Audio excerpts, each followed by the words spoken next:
بسم اللہ الرحمن الرحیم، السلام علیکم۔ ابتدا رب العزت کے نام سے جس نے جان دی جہان دیا، اور درود و سلام محمد و آل محمد پر۔ آئین ان کے ساتھ ناصر نقوی حاضر خدمت ہے۔ ناظرین، پچھلے ولاگ میں نے آپ سے وعدہ کیا تھا کہ یہ جو دو بدو لڑائی ہو رہی ہے پارلیمنٹ اور عدلیہ کی، یہ کوئی نئی نہیں ہے۔ بڑے دلچسپ واقعات ہیں۔ اگر ہماری کہانی جو ہے، آپ اس کو کہانی سمجھ کے سنیں آپ، اور نئے لوگوں سے، نئی نسل سے میں خاص طور پر مخاطب ہوں کہ آپ جو آج ایک دوسرے کے دست و گریبان ہوتے ہیں لوگوں کو دیکھ رہے ہیں، تو یہ کہانی چلی کہاں سے ہے؟ بڑی دلچسپ کہانی ہے، اور یہ ہم سب کو پتہ ہونی چاہیے، بلکہ ہمیں نئی نسل تک پہنچانا چاہیے کہ یہ ہوا کیا۔ ایک دن دا رونا نہیں باجی، یہ تے بڑے ہی لمبے پینڈے نے، اور وہاں سے کرتے کرتے ہم یہاں تک پہنچے کہ آج ہم 75 سالہ یعنی سالگرہ ملک کی منا رہے ہیں، 50 سالہ گولڈن جوبلی آئین و قانون کی منا رہے ہیں۔ لیکن اس کے ساتھ ہوا کیا؟ کھلواڑ کیسے ہوا؟ یہ کوئی نیا کھلواڑ نہیں ہے۔ بار بار لوگ کہہ رہے ہیں، ان لوگوں کو پتہ ہی نہیں، تاریخ کوئی جانتے ہی نہیں۔ یہ کہہ رہے ہیں کہ ایسا کبھی نہیں ہوا، ایسا ہمیشہ ہوا۔ میں آپ کو بتا رہا ہوں، بڑی محنت سے میں نے یہ چیز ڈھونڈی ہے اور دیکھا ہے سب کچھ، صرف اس لیے کہ میری ذمہ داری ہے کہ میں اپنی نئی نسل کو سب کچھ بتاؤں، بلکہ جن لوگوں کو نہیں پتا ان تک یہ بات پہنچاؤں کہ باجی نواں سیاپا نہیں، پرانا کھیل ہے جڑا مڑ کے مختلف انداز میں کھیڈیا جا رہا ہے۔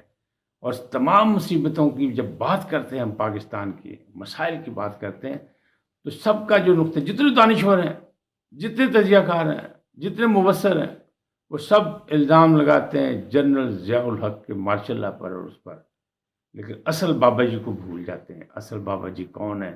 الزام لگاتے ہیں کہ ذوالفقار علی بھٹو جو پہلا منتخب وزیر اعظم تھا، اس کو جناب اسی نے ملک توڑا، اسی کی سازش سے ہوئی۔ کہانی کچھ اور ہے، اس کا نام ہی نہیں لیتے۔ کیوں؟ پاجی وہ کہتے ہیں کچھ ہونے لے کے رب، وہ والا مسئلہ ہے، طاقتور تھا اس لیے اس کا نام نہیں لیتے۔ وہ کون تھے؟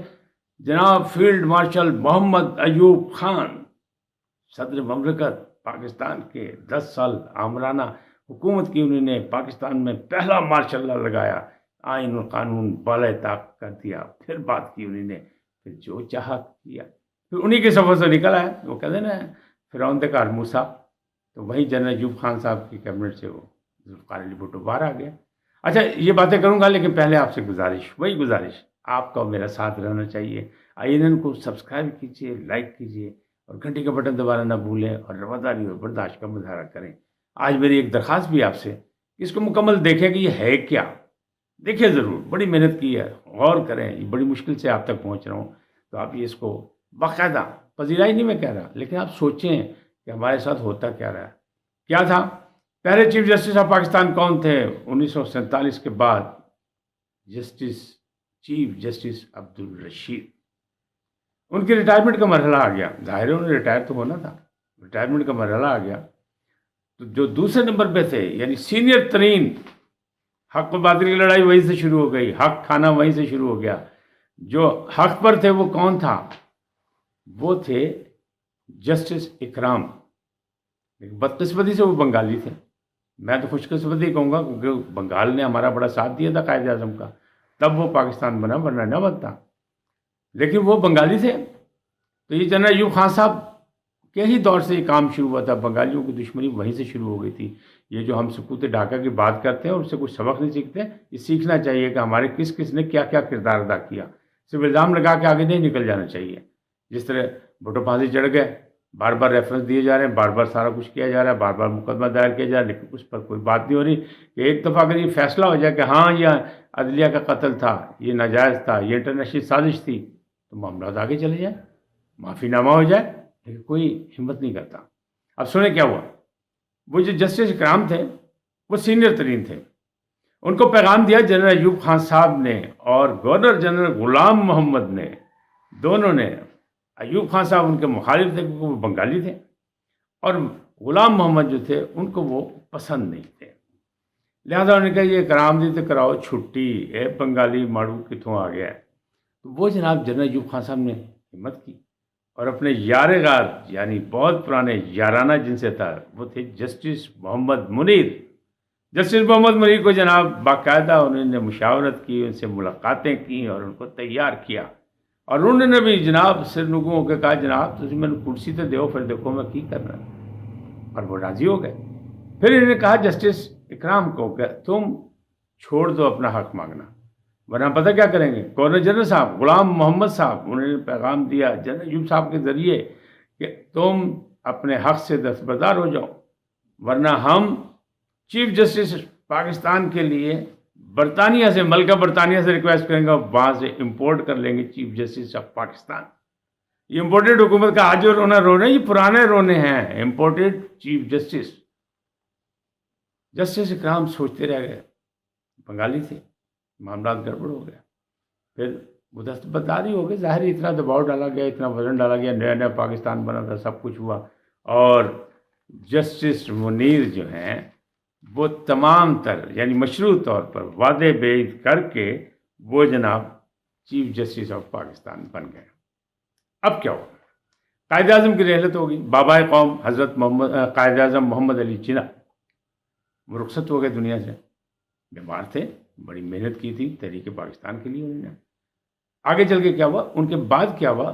مولوی تمیز الدین کو قانون ساز اسمبلی کا صدر منتخب کرے۔ اس وقت صدر ہوتا تھا، اسپیکر نہیں ہوتا، یعنی یہ جو آج کا اسپیکر ہے، یعنی آج وہ نہیں ہے راجہ پرویز اشرف صاحب، وہ اسپیکر ہیں، یاسر قیصر صاحب اسپیکر تھے، تو مولوی تمیز الدین بن گئے۔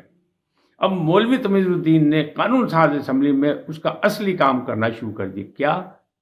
قانون بنانا شروع کر دیا، اور وہ قانون سازی شروع ہو گئی۔ اور قانون سازی کتنے دن میں مکمل ہوئی؟ مسودہ تیار ہوا 7 سال کے شب و روز محنت میں وہ قانون بن گیا۔ اب اس قانون میں ایک نکتہ تھا، وہ نکتہ کیا تھا؟ وہ وہی 58(2)B والا جو صدر پاکستان اسحاق خان صاحب نے بار بار استعمال کیا، پھر صدر لغاری نے استعمال کیا کہ وزیر اعظم جو دل کرے کار بھیج دو۔ غلام محمد صاحب کو اگر آپ دیکھیں تو انہوں نے شروع کے آغاز میں جب ہوا اس قانون بننے سے پہلے تو تقریباً آدھے درجن وزیر اعظم جو ہیں وہ گھر بھیج دیے تھے۔ تو پھر قانون تو بننا چاہیے تھا، قانون ساز اسمبلی میں قانون بنایا۔ اب ایوب خان اور غلام محمد چاہتے تھے کہ یہ جو شک ہے اس کو ختم کر دیں۔ بات چلی آگے، جب اس پہ دلائل دیے گئے تو پتہ چلا کہ یہ جو وزیر اعظم کو وزیر اعظم قانون ساز اسمبلی سے منتخب ہوگا، اور وزیر اعظم کو وہ جو ہے ملکہ برطانیہ بھی برخاست نہیں کر سکتی، تو اس کا نامزد کرتا یا نمائندہ کہنے لگا ہم اس کے نمائندے ہم کر سکتے ہیں۔ غلام محمد صاحب نے کہا نہیں، بات گڑبڑ ہو گئی۔ جب گڑبڑ ہوئی تو مولوی تمیز الدین نے کہا ٹکر لئیے پاجی، یعنی آج کہتے ہیں ٹکر کے لوگ اس وقت بھی موجود تھے۔ یہ کب کی بات کر رہا ہوں؟ یہ 50 کی دہائی کی بات کر رہا ہوں، میں آج کی بات نہیں کر رہا۔ اس وقت بھی ٹکر کے لوگ تھے، مولوی تمیز الدین ٹکر گئے۔ انہوں نے سندھ ہائی کورٹ جانے کا فیصلہ کیا، اور انہوں نے کہا چلیے یہ پاجی آئین بچائیے۔ وہ آئین بچانے چلے گئے کہ یہ جو شک ہے یہ بالکل جائز ہے، منتخب نمائندوں کی ہے، وزیر اعظم کو جو گورنر جنرل ہے وہ برخاست نہیں کر سکتا۔ اب انہوں نے کسے کیا؟ ایک بڑا کردار ہے ہمارے اس پورے آئینی 75 سال تاریخ میں، وہ کردار شاید نئے لوگ تو نہیں جانتے ہوں گے لیکن پرانے سب جانتے ہیں۔ ایک نام تھا شریف الدین پیرزادہ، چند سال پہلے رحلت کر گئے ہیں، دنیا چلے گئے ہیں۔ وہ ہر آئینی بحران میں اپنا بریف کیس اٹھاتے تھے اور اسلام آباد آئے تھے اور وہی مسئلے کا حل پیش کرتے، یعنی سب دے پاجی سب واسطے کام کرتے سن، قومی مفادات میں، یعنی اپنی طرف سے وہ۔ اور ہوتا یہی تھا کہ جو حکومت چاہتی تھی وہ اس رنگ میں ڈھل جاتے تھے اور کوئی نہ کوئی نقطہ نکال دیتا۔ اس وقت وہ ابھی یعنی انہوں نے یہ معاملات جو تھے نا اس طرح بحث نہیں کی تھی حکمرانوں کی، لہٰذا وہ مولوی تمیز الدین کے ہتھے چڑھ گئے۔ ایوب خان کو بھی پتہ لگ گیا، گورنر جنرل غلام محمد کو بھی پتہ لگ گیا کہ جناب شریف الدین پیرزادہ سندھ ہائی کورٹ میں مولوی تمیز الدین کے ساتھ پیش ہوں گے۔ فیصلہ ہوا کہ دونوں وہاں نہیں پہنچنے چاہیے۔ مولوی تمیز الدین بڑے چالاک آدمی تھے، ابھی بتاتا ہوں، بڑا دلچسپ واقعہ ہی ہے۔ لیکن شریف الدین پیرزادہ وکیل تھے، لہٰذا وہ چھپ کر کے چل دیے۔ انہوں نے کہا وکیل نے تو ستے ہی حیران ہے، آج بھی جیسے وکیلوں کو ستے ہی حیران ہے۔ تو وہ چل پڑے، راستے میں ان کی کار کا ایکسیڈنٹ ہو گیا اور وہ سندھ ہائی کورٹ نہیں پہنچ سکے شریف الدین پیرزادہ۔ میرا خیال ہے اسی واقعے کے بعد انہوں نے پھر اپنے سارے جو نظریات تھے وہ تبدیل کر لیے اور وہ ہمیشہ حکمرانوں تک کے لیے کام کرتے رہے آخری وقت تک، چاہے وہ آئینی ہوں غیر آئینی ہوں، جو بھی انہوں نے ہمیشہ حکمرانوں کو فائدہ پہنچایا، ماشاء اللہ حکومت کو فائدہ پہنچایا۔ اچھا چھوڑیں، مولوی تمیز الدین نے کیا کیا؟